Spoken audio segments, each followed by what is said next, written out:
it's late. This is why I like to do these videos. So I'm going to do this a short thing on electability. This concept of electability. You heard of it? Electability. Now I don't know where to begin exactly. So in no particular order. It's always used against the liberal candidates. First of all, people that are chosen as electable don't actually win. There's that. It's self-hating for one. Because it's always about candidates that you like, and a reason not to vote for them. And I'll repeat, they don't always win. It's a psychological thing. It's a lot about how will Republicans vote? What do they think? Do you think they're over there figuring out how to get you to vote for them? Not really. A little bit, but not really. So why are we stuck with this electability idea? I think it's an excuse by conservative Democrats that they use to argue for their conservative Democrat candidates. I consider that a bit self-hating.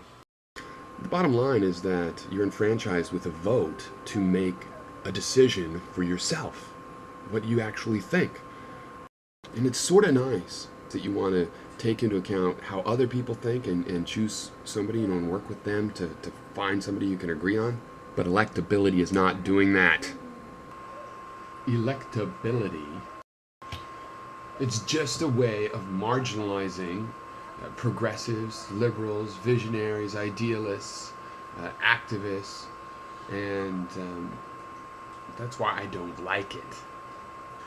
Conservative Democrats, the self-described centrist and the so-called pragmatist, because I'm a pragmatist, the conservative pragmatists of the party ought to get a better way to argue for their candidates, rather than smearing progressive principles themselves as unelectable, as ingredients that spell disaster.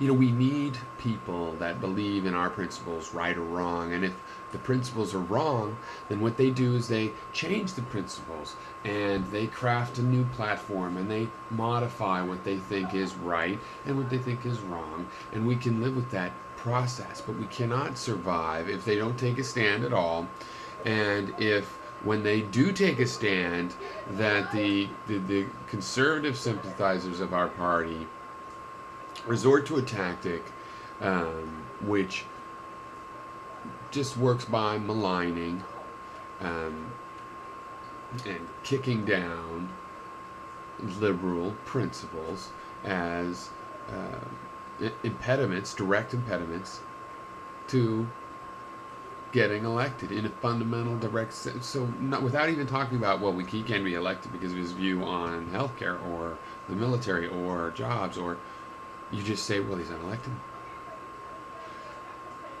And it's always some character flaw.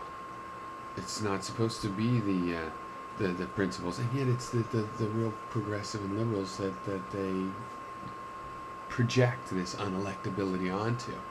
And meanwhile, it's all you centrist Dems that are getting fooled because Americans like people that stand up for things. That's what they like. Look around. That is what they like. They don't want a watered-down, middly kind of a thing. They don't want this central pragmatism thing. Okay, they like principles and people that is more electable. So, but I'm not trying to redefine electable. I just think it's just sort of bullshit way to go about asking the question. And I think it's important that other people believe me. They should agree with me. This is, it's self-defeating, is what it is.